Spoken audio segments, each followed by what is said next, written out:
Assalamualaikum warahmatullahi wabarakatuh, sedulur-sedulur komunitas porang, dimanapun jenengan berada.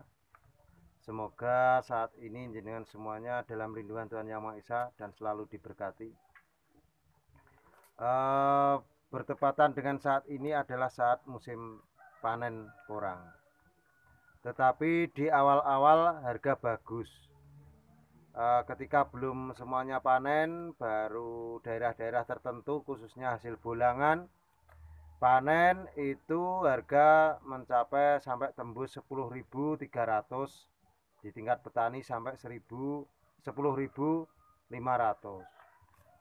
Tetapi dengan berjalan beriringnya waktu, bertepatan dengan itu dolar adalah 17.000 sekian. Dan sekarang dolar turun menjadi 14.875 atau bisa dikatakan 14 sekian. Rupiah menguat. Kita sebagai masyarakat Indonesia, sebagai patriot Indonesia, petani Indonesia, juga ikut bersyukur dolar turun, rupiah menguat. Tetapi karena khususnya di komoditi porang, dengan berimbasnya dolar menurun, rupiah menguat, itu otomatis harga porang ikut turun karena transaksi ekspor porang itu biasanya memakai mata uang Cina, memakai mata uang Jepang yen, dan juga dolar seperti itu. Jadi sangat berpengaruh sekali di dalam dunia perdagangan porang. Tetapi saudara-saudaraku, dengan seperti itu, maka harga porang yang sebelumnya 10.500 di tingkat petani, bahkan sampai 11.000 di tingkat pabrikan, itu akhirnya menjadi turun menjadi 7.000, naik lagi 8.000, naik lagi menjadi 8,5, agak lama. Karena apa? Saat itu adalah saat panen raya, khususnya daerah sentra-sentra yang budidaya porang. Itu rata-rata mereka panen dan stok banyak. Bertepatan juga pertengahan Ramadan. Pertengahan Ramadan sesuai adat masyarakat Indonesia itu kan biasanya rantangan atau munjung gitu, ngasih sedekah pada orang yang lebih tua, biasanya seperti itu. Dan pada saat seperti itu otomatis harga sembako, khususnya bahan-bahan seperti telur, seperti ayam, seperti beras dan sebagainya akan melambung tinggi. Karena untuk per pekan lah, istilahnya per pekan maleman. Dengan seperti itu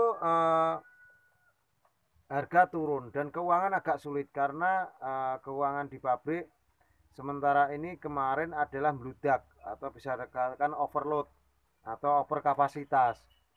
Karena bahkan barang-barang dari porang dari Sumbawa, dari NTT masuk ke Jawa Timur, dan pabrik-pabrik belum siap kalau kapasitas segede itu. Walaupun sekarang ini bermunculan pabrik-pabrik baru, bermunculan gudang-gudang baru, home industri baru, pengopenan baru, tetapi ternyata over capacity. Dan karena over tersebut, barang di pabrik menumpuk, keuangan agak, entah itu bahasa pasar atau strategi market, kita sebagai petani nggak usah mikir ke arah itu. Itu akhirnya keuangan di tingkat atas agak kurang lancar. Ketika keuangan di tingkat atas kurang lancar, otomatis akhirnya itu akan mengakibatkan harga di bawah di tingkat petani akan diturunkan. Jadi harga di tingkat petani akan diturunkan dan akhirnya jatuhlah ke harga 7.000, 8.000, 8.500, dan sekarang merangkak naik lagi kembali menjadi 9.000. Sekarang di tingkat petani adalah 9.000 di akhir malam ini. Dan harga 9.000 itu semoga nanti naik-naik terus. Kalau menurut keyakinan saya, jenengan nggak usah pesimis, jenengan nggak usah berkecil hati, karena menjelang musim panen atau bulan 6, 7, 8 itu rendemen semakin bagus, glugumanan semakin bagus, dan juga padi juga semakin bagus, kadar air semakin tipis, dan materi-material lain dari panenan itu, baik itu tanah sudah tidak pada ikut karena kering, dan juga akar itu sudah menyusut. Berarti kualitas si porang semakin bagus. Biasanya kalau seperti itu harga semakin stabil. Karena kalau di bulan-bulan kemarau itu kan, kalau dibikin chip itu, katakanlah di bulan porang itu sebenarnya kalau di chip itu menjadi sekitar 12% menjadi 12% sampai 21%. Jadi misalnya kita proses 1 kuintal gitu atau 100 kilo. 100 kilo otomatis akan menjadi cuma menjadi 12 kilo sampai menjadi 21 kilo. Itu tergantung bulannya. Kalau bulan awal-awal kemarin paling menjadi 14 kilo. Kalau sekarang sudah menjadi sekitar 16,5. Kalau jenengan proses sekarang sudah menjadi 16 kilo, 5. Jadi itu acuannya seperti itu. Tapi kalau nanti bulan 8 bisa jadi menjadi 21 atau 20 kilo. Jadi, dan seiring berjalannya waktu petani itu tunggu pasar. Kalau petani cerdas tunggu pasar yang bagus, harga jual yang bagus. Walau bagaimana kita harus mengetahui pasar. Dan harga yang bagus adalah di bulan 7, 8, 9. Ketika harga bagus di bulan 7, 8, 9 itu dan jenengan nggak usah pesimis saudara-saudaraku, karena apa? Walaupun di pabrik overload, nanti bulan 5, 6 itu kemungkinan setelah lebaran ini saja tingkat home industry sudah bikin widik, bikin tempat penjemuran, itu persiapan tempat penjemuran, terutama mereka yang mengandalkan panas matahari, bukan open. Home industry tradisional itu akan nanti bulan-bulan setelah lebaran jelas mereka akan proses, dan itu akan menyedot banyak sekali porang basah dan akan masuk di situ, dan nanti harganya bersaing, baik yang masuk pabrik maupun yang home industry. Biasanya malah lebih tinggi yang home industry, yang usaha rumahan itu, karena mereka kejar rendemen. Nah, biasanya prosesnya itu memang bulan 5. Khusus home industry itu prosesnya bulan 5. Dan bulan 5 itu, kenapa ini bulan 5 belum mulai? Karena ini kepangkalan lebaran gitu. Dan juga karena pengaruh COVID-19, juga pengaruh dari corona.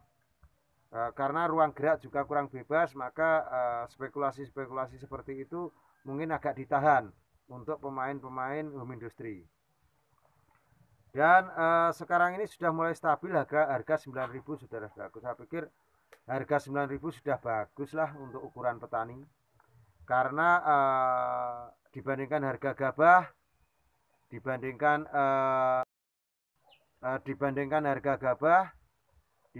harga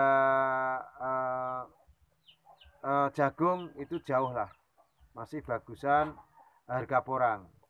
Maka dari itu kita harus tahu pasar dan mengikuti kapan kita seandainya kita mau ngecip, juga seperti yang saya sampaikan di atas.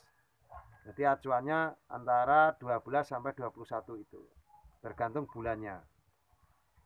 Kalau jenengan ragu atau ingin dicoba skala kecil saja, coba 10 kilo nanti jadi berapa, nanti tinggal dikalikan, kalau diglobalkan gitu saja, jadi persentasinya dapat berapa, seperti itu. Jangan langsung dicoba skala besar, nggak usah.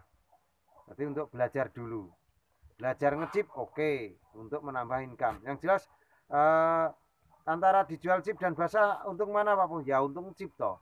Kan chip ada nilai ekonomi dan ada juga penambahan kosnya untuk tenaga kerja juga waktu, juga tenaga.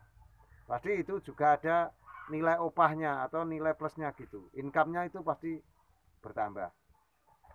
Saya kira seperti itu saudara-saudaraku, karena ini juga bertepatan bulan Ramadan akhir. Saya atas nama kru PPCI School dan atas nama PPCI Rispro, PPCI Pasca Panen, PPCI Yes, saya mengucapkan mohon maaf lahir dan batin. Semoga kita semua senantiasa saling memaafkan dan berbagi silaturahmi walaupun di tengah pandemik PSBB ataupun di tengah waspada corona ini. Semoga kita semuanya sehat dan penyakit itu lekas hilang, dan cuma itu yang saya sampaikan, dan semoga jenengan tetap semangat. Dan petani itu bebas, petani itu cerdas. Wassalamualaikum warahmatullahi wabarakatuh. Suwun.